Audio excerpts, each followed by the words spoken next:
Assalaamu calaykum. Waxaan wanaagsan daawadayaal. Lix xaqiiqo oo ay tahay inaad ka ogaato jasiiradda la yaabka leh ee Socotra.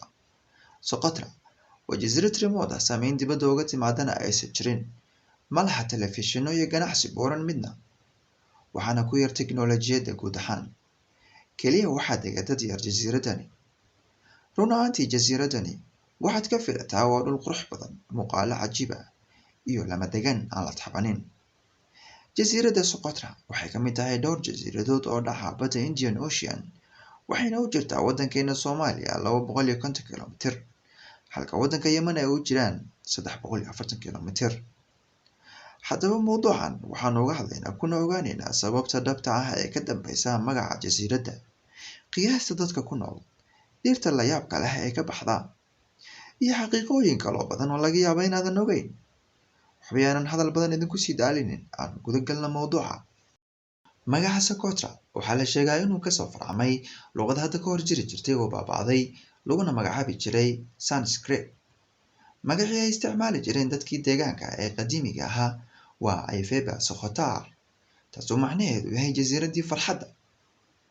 Cilmi baarayaashii ajnabiga ahaa iyo taariikhyahanadii xitaa waxay ugu dhawaaqi jireen magaca jasiiraddani 4 siyaabood oo kala duwan, sida Socotri, Socotra, Sauqatra iyo Ascoter.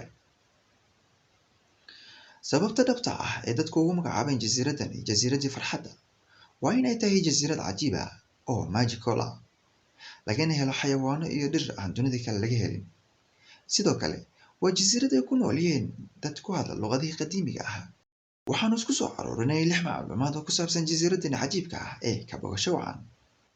Awalan, jasiiraddani Socotra waa jasiiradda ugu muuqaal yaabka badan dunida aanu ku noolahay, una eg sidii camal inay ku taallo kookab kale. Waa jasiirad laga helo geedo baxayo iyagoo laalaada, ama buuro u eg sidii kowkabka Mars.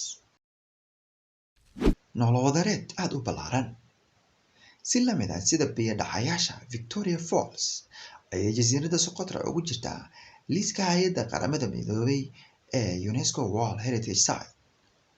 Waa jasiirad kugu soo jiidanaysa noolo wadareed aad u ballaaran ama diversity, qanina ku ah noocyo kala duwan oo xayawaano iyo dhir isugu jira oo uusan aadanuhu badankiis arkin, sida snail species, reptile species iyo noocyo kale oo badan. Jannadii shimbiraha. Jasiiradda Socotra waxaa loo tixgeliyaa inay tahay jannadii shimbiraha, sida ay u leedahay in ka badan 100 nooc oo shimbiro kala jaadjaada, sida sunbird, bunting birds, sparrow, Socotra warbler iyo kuwo kaloo badan. Cadadka dadka ku nool. Dadka ku nool jasiiraddani Socotra waxaa lagu qiyaasaa inay yihiin 60,000 oo qof. Magaalada ugu weynna waxaa lagu magacaabaa Hadibu, waana midda caasimadda, waxaana ku nool 8,545 qof.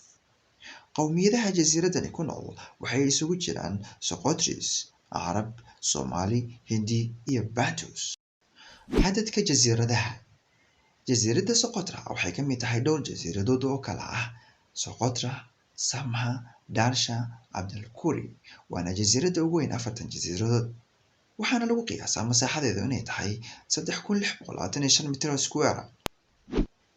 Socotra's Dragon's Blood Tree waa geed u gaar ah jasiiraddani Socotra una samaysan sidii dallada ama mushroomka, soona soo saara dheecaano u eg dhiigga. Waxaa la aaminsan yahay in loo isticmaali jiray dheecaanadiisa waqtiyadii qadiimiga ahaa rinjiyeynta, caddaynta ilkaha, iyo daaweynta xanuuno badan.